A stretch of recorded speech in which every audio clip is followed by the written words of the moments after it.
कक्षा 8 के बच्चों की पाठ्य पुस्तक चंद्रिका के प्रथम अध्याय प्रार्थना में कुछ श्लोक दिए गए हैं। उन श्लोकों का अर्थ मैं आपको बताता हूँ।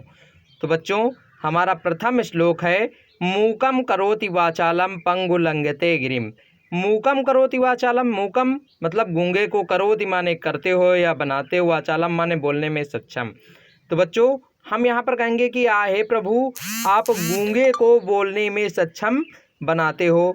पंगु लंघते गिरिम, पंगु माने होता लंगड़े को, लंघते माने पार करा देते हैं, गिरिम माने पर्वत, यानी आप लंगड़े को पर्वत भी पार करा देते हो या लंगड़े को पहाड़ भी पार करा देते हो।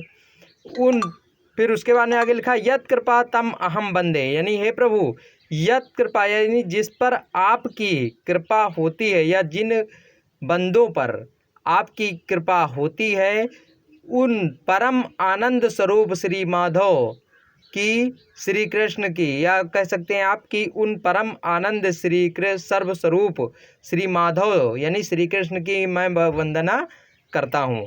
तो मित्रों, सॉरी बच्चों, आप कह सकते हैं कि हे प्रभु, जिनकी कृपा से गूंगे बोलने लगते हैं, लंगड़े पहाड़ को पार कर लेते हैं, उन परम आनंद सर्वस्वरूप श्री माधव अर्थात श्री कृष्ण की मैं वंदना करता हूँ।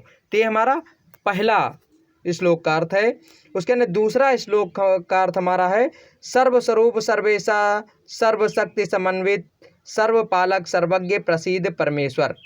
ठीक है, तो इसमें देखिए सर्वस्वरूप सर्वेशा यानी सभी प्रकार के स्वरूपों को धारण करने वाले, सर्वेशा, ठीक, यानी सभी प्रकार के, सर्वस्वरूप लिखा यानी सभी प्रकार के, तो इसमें कहेंगे हे प्रभु, आप सभी प्रकार के स्वरूप को धारण करने वाले यानी रूप को धारण करने वाले अर्थात रूपों में विद्यमान या व्याप्त हो।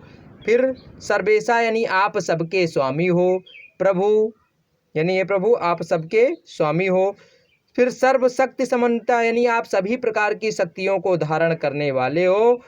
और फिर आगे लिखा है देखिए सर्वपालक सर्वज्ञ यानी आप सभी का पालन पोषण करने वाले, सर्वज्ञ यानी सब कुछ जानने वाले हो। तो इस श्लोक को बच्चों हम इस प्रकार से कुछ पढ़ेंगे कि हे प्रभु, आप सभी रूपों में विद्यमान हो, आप सबके स्वामी हो। हे प्रभु, आप सभी प्रकार की शक्तियों को धारण करने वाले हो और आप सभी का पालन पोषण करने वाले तथा सब कुछ जानने वाले हो।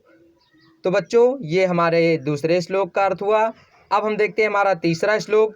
तीसरे श्लोक में बच्चों लिखा है कि परमेशा पिता अस्माकं जननी तु वसुंधरा। परमेशा पिता अस्माकं जननी तु वसुंधरा, यानी इसमें परमेश्वर अर्थात वो ईश्वर जिसने हम सभी को जन्म दिया, तो ईश्वर परमेशा पिता अस्माकं, पिता यानी पिता जानते ही आप लोग, अस्माकं माने हमारे, जननी तो वसुंधरा, जननी माने माता, तो माने तो वसुंधरा माने पृथ्वी, यानी हे प्रभु, आप हमारे पिता और यह पृथ्वी हमारी माता है। वयम सर्वे तयो पुत्रा, यानी हम सब, तयो माने इन दोनों के, पुत्रा माने पुत्र हैं, यानी हम सभी इन दोनों के अर्थात ईश्वर और पृथ्वी के पुत्र हैं। फिर आगे नमाम स्तौनताम सदा, यानी हम सभी सदा इसको सर झुका करके नमस्कार करते हैं।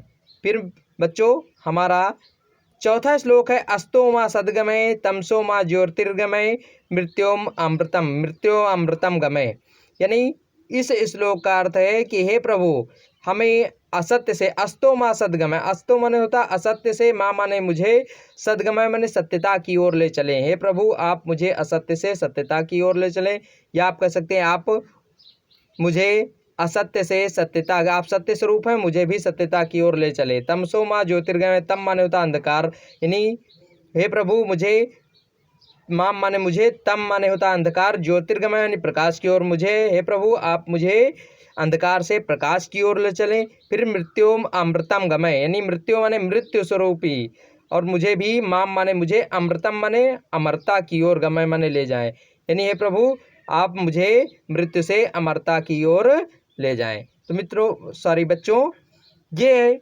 हमारे 4 श्लोक हुए जिनका अर्थ मानने बारी बारी से आपको बताया है। इसको याद कर लीजिए। अगर कुछ नहीं आता है तो आप नीचे दिए हुए कमेंट बॉक्स के जरिए हमसे पुनः पूछ सकते हैं। धन्यवाद।